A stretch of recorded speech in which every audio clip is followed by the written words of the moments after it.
Texas House Speaker Dade Phelan, thank you so much for joining us. How would you measure whether this is or was a successful regular legislative session? Well, thank you for having me on. I really appreciate it. I thought the session went very well, especially considering we came in under COVID protocols and a global pandemic, a budget deficit here in Texas, record unemployment in a lot of our communities. Then we had, just briefly after starting session, we had the Winter Storm Uri, which cost us the legislative session about 7 to 10 days, depending on how you look at it, and also wreaked havoc across the entire state of Texas. And as we emerge from session, we have a balanced budget that is below population growth and inflation. We fully funded public education. We fully funded higher education, which many didn't think we could do until really the 11th hour. We made some transformative, we passed transformative bills in healthcare and criminal justice reform. We reformed the PUC, we reformed ERCOT. We were well down the road on winterization. It's going to take some time. It didn't happen overnight, but we have a plan for winterization to where what happened in Uri doesn't happen again. A lot of the questions we had coming in the session were I think, in my opinion, resolved. Rural broadband was expanded across the state of Texas. We fully revitalized and rewrote our telehealth policy to where all the advancements we made in COVID for telemedicine will now be in statute. So I thought we really stepped up and addressed the various needs that Texans wanted us to address. Now we'll have a special session coming up soon for things we didn't get to, let's say with the electrical grid, but we really, there were a lot of issues out there in a very short time to get them done, but considering where we landed on Sine Die, I'm very pleased. You discussed a lot, so I want to go through it a little bit. As you know, Democrats walked out late Sunday night, basically stopping any action that the House could take, passing the remaining bills. What was your reaction to that? And, you met with Democrats earlier that afternoon. Was there any indication that they were going to do this? There was a rumor on the House floor they were considering breaking quorum over Senate Bill 7. And so I went and talked to them and made the case that, if you leave, you're not just killing SB 7 right now, but you're also, there was a great mental health bill by Ms. Thompson, a brain health bill that was on the calendar. There was a great criminal justice reform bill by Mr. Wu having to do with no-knock warrants. That was on the calendar. There was some, the Children's Health Insurance Program. We still not passed the reforms of that would impact over 60,000 children every year, would not drop off our Children's Health Insurance Program that's been around for decades. That was all still on the calendar. And I was very concerned that, you object to SB 7, but you're also going to walk away and kill some things on this calendar that are really meaningful and impactful for all Texans. We did end up getting to the Children's Health Insurance Program bill just shortly after that meeting. But my message to them was, we're having a special session on redistricting. We have $17 billion in federal dollars that we have not spent yet from the third CARES Act that we did not contemplate in this budget for one-time expenses.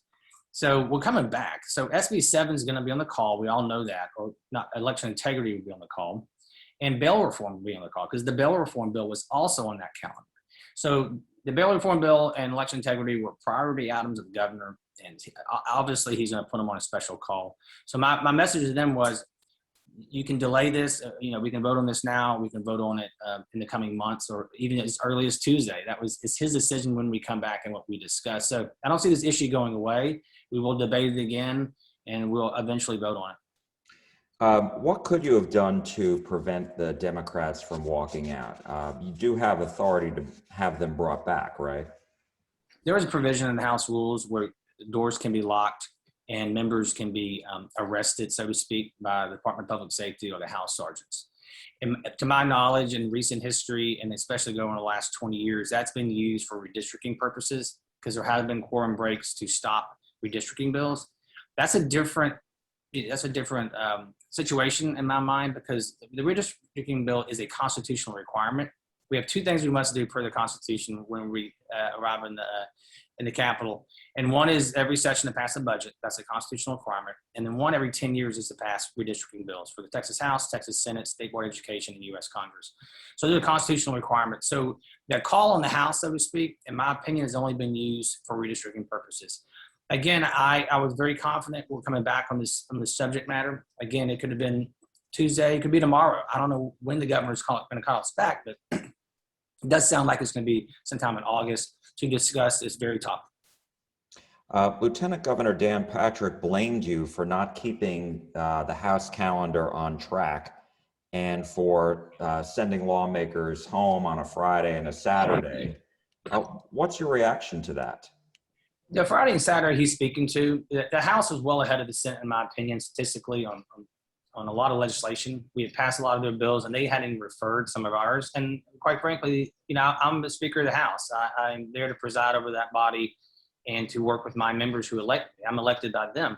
They were frustrated, Republicans, Democrats alike, that their legislation, their priority pieces of legislation were not moving in the Senate. So what we did, it was very simple. We just did not pass that Friday and Saturday calendar. We came back on Sunday, and the Senate, to their credit, they caught up. They worked really hard those 2 days, and they caught up, and a lot of our bills started moving. So it was the right thing to do, and it actually worked.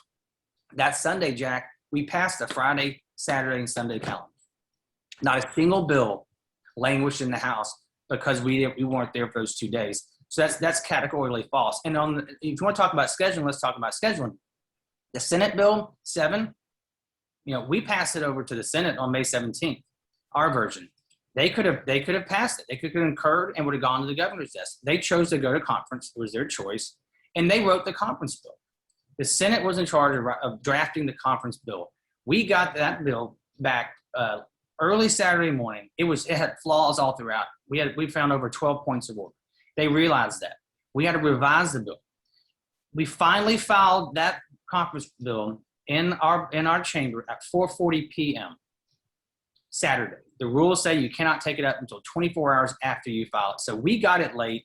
We filed it at 4:41 p.m. on Saturday. That means it was not eligible until 4:41 p.m. Sunday, the last day to consider the bills. So the reason it was on that Sunday calendar is not the House's fault. And let me ask you, do you support elections integrity? And one thing that I've heard from Democrats is they felt that some of the one new provision in the conference bill targeted African Americans specifically, souls to the polls, by requiring early voting to start no earlier than 1 o'clock on Sundays. And they're also concerned that poll watchers would be able to intimidate voters and workers in polling places. So what guarantees are there to prevent that? Well, that's another good point about the souls to the poll provision in that conference report. The House members were told it was going to be 11 a.m. But when he came back out, it was 1 p.m. And it was too late to fix that. To my knowledge, at that point in time, the Leg Council drafters had gone home for the evening. The House members did not realize that was in there. I believe one of the conferees said in the interview that he was always thought it was 11 a.m. and he'd be willing to work and make certain it was 11 a.m. And then the chair of the committee and the author or sponsor of SB 7, the author of House Bill 6, Chairman Kane, agreed. He thought it was going to be 11 a.m. too. So it's another reason we go back and look at this. The special session will have the opportunity to fix that if that's the will of the body. So with regard to poll watchers, there's, I believe, provisions in there to have them removed, the use of law enforcement. And I was never a fan, and it's not in there now, but at one point in time, there was a provision there that poll watchers could videotape voters. And I was never in favor of that. I don't want anyone videotape me when I vote. I don't want anyone videotape me, period, much less when I vote. So I think we worked through the bill fairly well in the House, got to a very meaningful, impactful bill.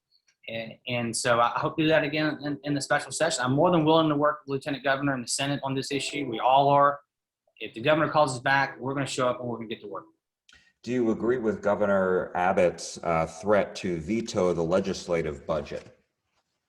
I understand his frustration. I really do understand his frustration in that his priority items did not get across the finish line. They were both very, deeply important to him, and we really worked through them. They worked on both sides very hard. We had a lot of debate on those two bills, and again, due to timing, they ended up on the late calendar because there was so much debate over them.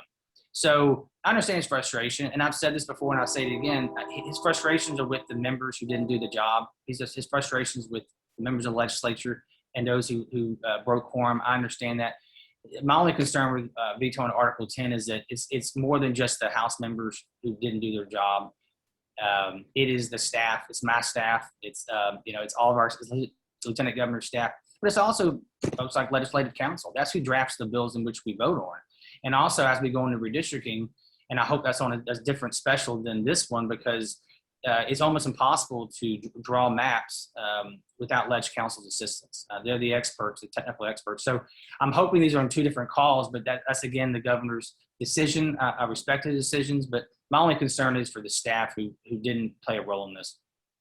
How committed are you to some of the other issues you talked about, bail reform before, banning taxpayer-funded lobbying and banning social media censorship? How committed to those bills are you should the governor call those in a special session? And then where are you on Senate Bill 29, the transgender athlete bill? Sure. So those are all priority items of various members of both the House and Senate. I can tell you that to go to SB 29 that came through the Public Education Committee in the House. A Democrat chair of that committee voted for it and got it to a calendar. It did have a point of order on it. That's one reason we didn't take it up on that particular date, is it did have a point of order on it. Our bills and SB 29 codifies the current UIL rule that says, whatever they're doing now is what we're going to do in statute. And I think that has broad support in the House, bipartisan support. I will say that, we have to make certain that this is happening across the state of Texas. And that, when we make a big sweeping change, let's just make certain that we're solving a real problem. And it sounds like it's a problem in other states, but just hadn't hit Texas yet. So if members want to be proactive, that's their decision. But again, it'll go through public education again. And if Chairman Turner, who's a Democrat, wants to support that again and get it to the House floor, that's how we work our process. I can tell you that the social media ban, I think it has support in the House as well. I'm not an expert on social media. I'm not on it very often, quite frankly, other than for purposes of talking to constituents. But it was a priority of the governor. I expect it to be back on the call as well. He made that commitment over the summer. Taxpayer-funded lobbying. I was a joint author of that bill back last session, and now when I was chair of state affairs, I got it out 3 times, and I spoke in favor of it on the House floor. But we did have an amendment on that budget this session that did not get but maybe 50 votes in favor of it. So I don't know if the votes were there on the House floor. There weren't votes on their last session on the House floor. It went down on the House floor, and there was there was a test vote, I would call it, on the budget this session. So I'm not sure if it came to the House floor, it would pass. So, but that's just the House. It's a different body, and we all work hard, but we're just a different body than the Senate who passes these things with quite ease.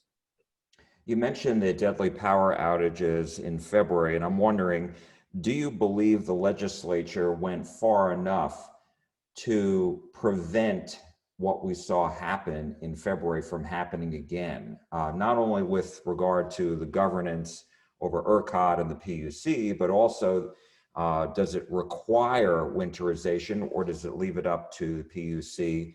And does go far enough as far as making sure there's enough emergency generation available should we go through this? Sure. Well, it does start with some of the human error and some of the decision making at the top. I mean, that's why we have a PUC, is that they operate around the clock, 365 days a year. That's why we have ERCOT that actually oversees the grid. They are the professionals. So it's very important to have the right people in place. And so we did pass reforms of both of those agencies, very deep, meaningful reforms. We're expanding how many people are on these, on the PUC, for instance, and making certain that they are experts without conflicts as well, make sure they live in Texas. That was really offensive to some Texans that these individuals didn't even live. Some lived in Canada or Michigan, who were making decisions on the Texas grid. So that was one step we did. We did mandate winterization plans, and the fact they actually follow through with them, and that's going to be up to the PEC to make certain they're doing that and give them more authority and more teeth. The a lot of the transparency in pricing is important as well. I think what we can do further is, and this could be something that we discussed this fall as well, is the securitization of a lot of this debt, and how the state can assist in the debt incurred by the municipal operators and the co-ops. And quite frankly, we just don't want all this cost passed on to the consumer, right? And so I don't live in ERCOT. I live in a non-ERCOT area, but I lost power 5 times last year. It's an awful experience. It can be very dangerous. And so as Texas is growing and adding 1,000 people each day, we need to make certain we have the right generation as well. That's another long-term decision that we need to come around with. I can tell you, back when I was chair of state affairs, I would get reports daily about our reserve or lack thereof. And so over the last 2 years, there was somewhere around 8% expected capacity reserve.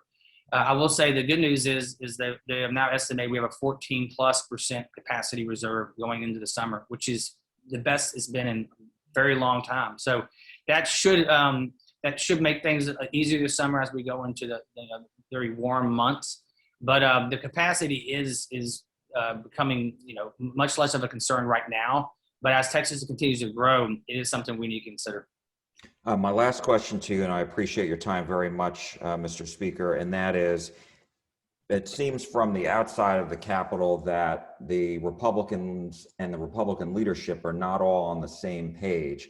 What is your reaction to that, and what will you do to ensure that if and when the governor does call a special session, that you will get all the details worked out beforehand as he requested, and then move quickly on legislation?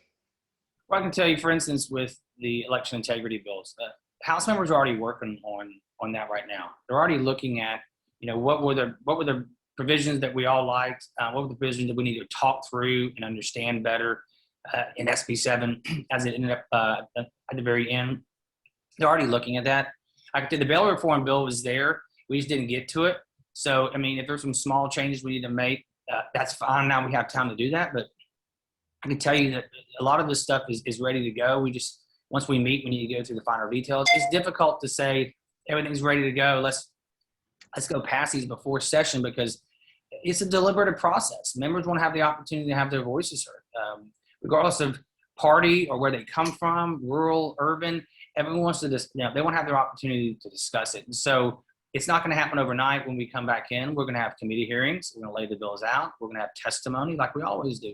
We'll bring it to the House floor. We'll debate. There'll be more amendments. And then the two chambers will come together and discuss it and hopefully come to an agreement.